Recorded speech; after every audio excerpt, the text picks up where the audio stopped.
हर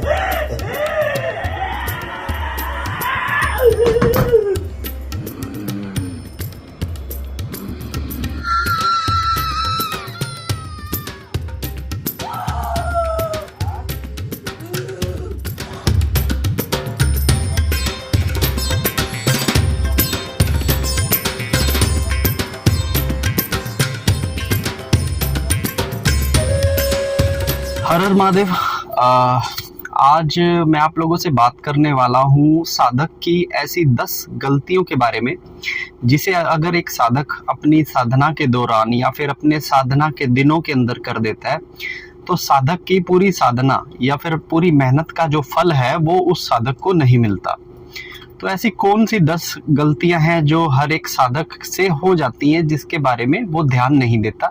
तो आज ये वीडियो सिर्फ इसी जानकारी के लिए मैं बना रहा हूँ कि आपको पता लगे कि आप कहीं ये गलतियां दोहरा तो नहीं रहे। ठीक है, सबसे पहली गलती जो होती है किसी भी साधक की, वो साधना से पहले ही होती है, और वो ये होती है कि वो साधक अपनी साधना के मंत्र को, मतलब के बीज मंत्र को, केवल बीज मंत्र या फिर शाबरी मंत्र की साधनाएं ऑनलाइन यूट्यूब पर, इंस्टाग्राम पर या फिर किसी भी किताब से ले लेता है। अब इसके बीच में सबसे ज्यादा दिक्कत ये आती है कि आपको करनी थी कृष्ण की साधना, लेकिन आपने बीज मंत्र के द्वारा साधना ले ली कहाँ की?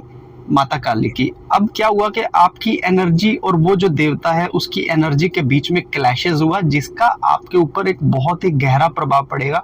आपको साधना का फल पूरा नहीं मिलेगा, बल्कि आपके जो काम सही चल रहे होंगे आपके वो काम भी बिगड़ जाएंगे। ठीक है, मैंने पिछले 6 सालों के एक्सपीरियंस में कई साधकों के साथ यही समस्या देखी है कि उन्होंने या तो YouTube से कोई साधना ले ली, हनुमान जी की साधना ले ली, या फिर माता काली की साधना ले ली, या भैरव जी की साधना ले ली, या बगला मुखी की साधना ले ली, और उनको कोई भी ऐसा अनुभवी व्यक्ति नहीं था जिसको सुनकर वो उन साधनाओं को अच्छे से परफॉर्म कर सके, जिसकी वजह से उनको बहुत ज्यादा नुकसान हुआ। ठीक है, ये थी समस्या नंबर 1 जो हर एक साधक ये गलती कर। दूसरी सबसे बड़ी जो गलती एक साधक करता है वो होती है उसके मंत्र के जाप को लेकर।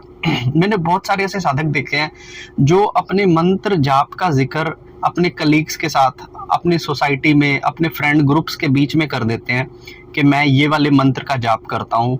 और ऐसा करने से क्या होता है कि उनके मंत्र जाप की जो एनर्जी, या फिर मैं कहूँ कि उनके मंत्र जाप का जो घड़ा भरा होता है उसको नुकसान पहुंचता है। ठीक है, अब देखिए, हो सकता है कि 4 लोगों में से कोई एक ऐसा लोग भी हो सकता है जो खुद वो साधना करना चाहता था या कभी उस देवता की कृपा पाना चाहता था।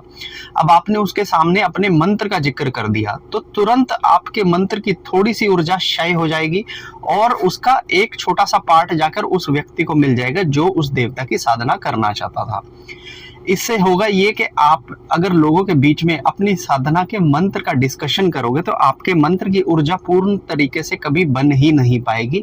इसलिए अगर आप भी ऐसी गलती करते हैं तो ये गलती दोबारा ना। तीसरी चीज मैं जो बोलता हूँ वो साधना के अंदर सभी साधकों को बोलता हूँ कि आप साधना करते हो या फिर आप ईश्वर का जब भी नाम लेते हो तो आपको किसी भी मंदिर के अंदर रेगुलर तरीके से जरूर जाना है। इसका कारण ये होता है कि मंदिर के अंदर एक पूरा ऑर्गेनाइजेशन बैठा होता है देवताओं का। जब भी आप वहां पर जाते हैं तो आपकी साधनाओं को पावर मिलती है और आपकी नेगेटिविटी को वहां पर क्षय कर दिया जाता है, जिससे आपको साधना में सफलता और आसानी दोनों ही चीजें मिलती हैं। तो जो साधक मंदिर नहीं जाते, केवल घर घर में साधनाएं करते हैं, उनको ये नुकसान उठाने पड़ सकते हैं। में जो चौथी गलती होती है वो ये होती है कि जो साधना करने का स्थान है या फिर जो भी मंदिर आपने लगा रखा है वहां पर कई साधकों के सफाई का माहौल नहीं होता। ठीक है, अब मैं बात करूंगा, मेरे एक साधक है जो मुंबई से हैं, उनका 1 BHK का रूम है जिसमें के एक ही रूम है और उसी में उनका मंदिर है। वो साधक वहां पर बैठकर पूजा पाठ करता है, लेकिन वहां घर में कोई भी उसके नियमों को नहीं निभाता। सब लोग चप्पल के अंदर मंदिर के पास चले जाते हैं, जूते पहनकर खड़े हो जाते हैं और किसी भी तरह का कोई ऐसा प्राइवेसी नहीं है। तो ऐसे में आपकी साधना को, आपके मंत्र जाप को, आपकी मेहनत को भरपूर नुकसान हो सकते हैं। ठीक है, तो कोशिश कीजिए कि आप जिस स्थान पर बैठकर पूजा करते हैं या फिर जहां पर भी आपने मंदिर को सेटअप किया है वहां पर आपकी साधनाएं अच्छे से हो, सफाई से रखे हो। चौथी गलती थी। अब मैं आपको बताता हूँ 5वीं गलती। ठीक है, कई लोग क्या करते हैं कि साधना कर रहे होते हैं और साधना करने के दौरान या तो YouTube पर कई ऐसे गुरु हैं जो आपकी ऑनलाइन पूछा देते हैं, इंस्टाग्राम पर कई ऐसे गुरु हैं, या फिर उनके गली में मोहल्लों के अंदर कोई ऐसे गुरु बैठे होते हैं जिन्हें वो साधना करने के बाद दिखाने के लिए चले जाते हैं। अब दिखाते क्या है, दिखाते वो ये है कि हमने जो साधना की है उससे हमारा क्या फल मिला है, हमको हमारा क्या बना है, क्या नहीं बना। देखिए सामने वाला गुरु किस प्रेरणा से गद्दी पर बैठा है, ये बहुत बड़ी बात निर्भर करती है कि वो क्यों बैठा है। अगर उसने आपकी ऊर्जाओं को देख लिया, सही ऊर्जाओं को पता लगा लिया, तो आपकी ऊर्जाओं को वो लूटने की क्षमता रखता है, ठीक है ना।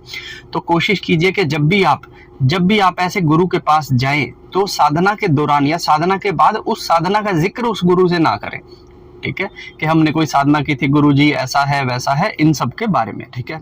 उसके बाद जो सबसे बड़ी गलती करती है कि कुछ लोग साधना जैसे करते हैं, 11 दिन की करते हैं, 21 दिन की करते हैं, या फिर 41 दिन की बड़ी साधना एक मंडल की करते हैं।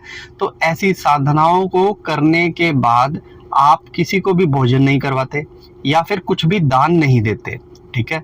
ऐसा करने से क्या होगा कि कुछ भी भोजन नहीं करवाने, दान ना करने से आपकी साधना में जो गलत चीजें आप लोगों को लग जाती हैं, ठीक है, वो आपसे बच नहीं पाती और आपको नुकसान होते हैं इन चीजों के, ठीक है। तो आपको करना क्या है कि जब भी आप साधना करें या फिर जब भी आप कोई व्रत करें, तो आपका जब भी साधना संपूर्ण हो, आप कुछ पैसे मंदिर में दान दे दे या फिर गरीबों को दान दे दे या फिर खाने पीने के लिए गरीबों को कुछ बांट दे, जिससे कि उस साधना के अगर कुछ गलत सिम्टम्स आपके ऊपर आए होंगे तो वो उन लोगों में बट जाएंगे और आपका जो काम है वो आसान हो जाएगा, ठीक है। प्रभु की कृपा भी मिलेगी, सबका कल्याण भी होगा और आपकी भी साधना में सफलता सुनिश्चित हो जाएगी। उसके बाद जो अगली गलती जो लोग करते हैं कि अपनी साधना के दौरान, चाहे वो विवाहित हो चाहे वो अविवाहित हो, ब्रह्मचर्य का पूर्ण तरीके से ध्यान रखना होता है, ठीक है।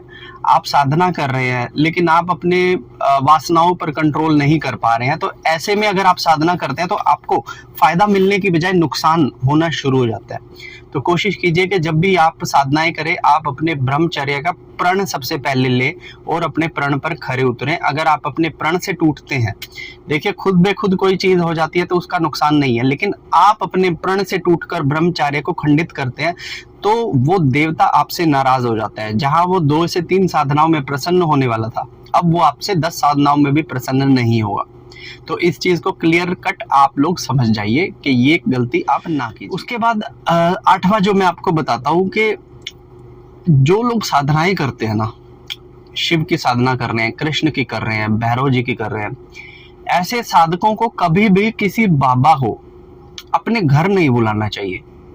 इसके पीछे का सबसे बड़ा कारण ये होता है कि जब आप कभी अपने घर में साधनाएं करते हो तो आपके घर के देवता ताकत पकड़ना शुरू कर देते हैं, और जब वो ताकत आपके घर के अंदर रहती है, अब मान लीजिए आपने किसी बाबे को बुला लिया, आपने नॉर्मल उसको खाना खाने के लिए बुला लिया, अब बाबा कुछ ऐसी सिद्धियां जानता है जो आपके घर की एनर्जीज को पहचान जाता है। इवन मैं खुद किसी के भी घर जाता तो उसके घर की एनर्जीज को पहचान जाता हूँ।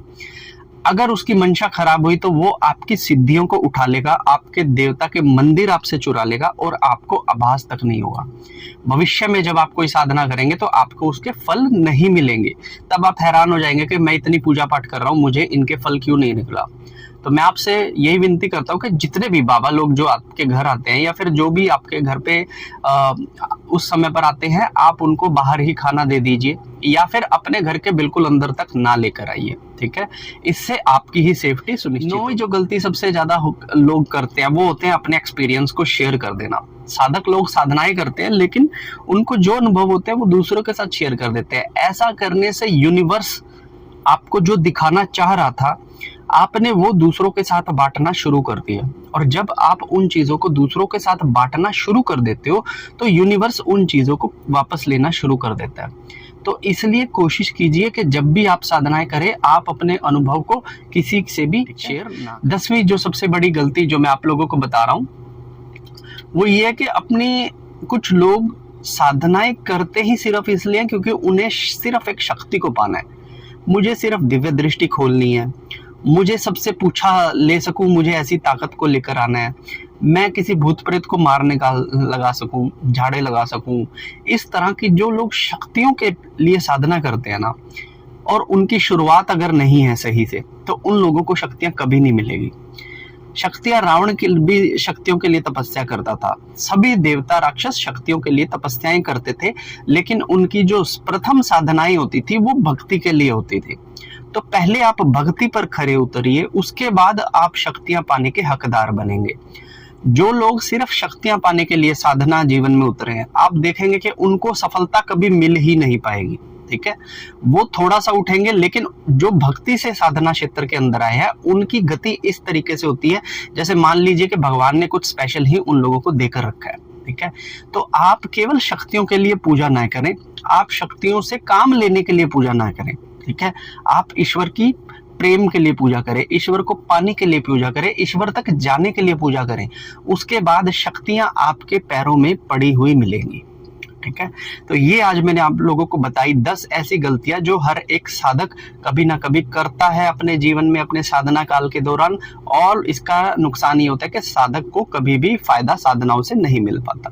तो ये मेरी छोटी सी जानकारी थी आप लोगों के लिए। वीडियो कैसी लगी आप मुझे कमेंट कर बताइएगा। अच्छी लगी हो तो इसे लाइक कीजिएगा और अपने साधक मित्रों से स्पेशली शेयर जरूर कीजिएगा। हर हर महादेव।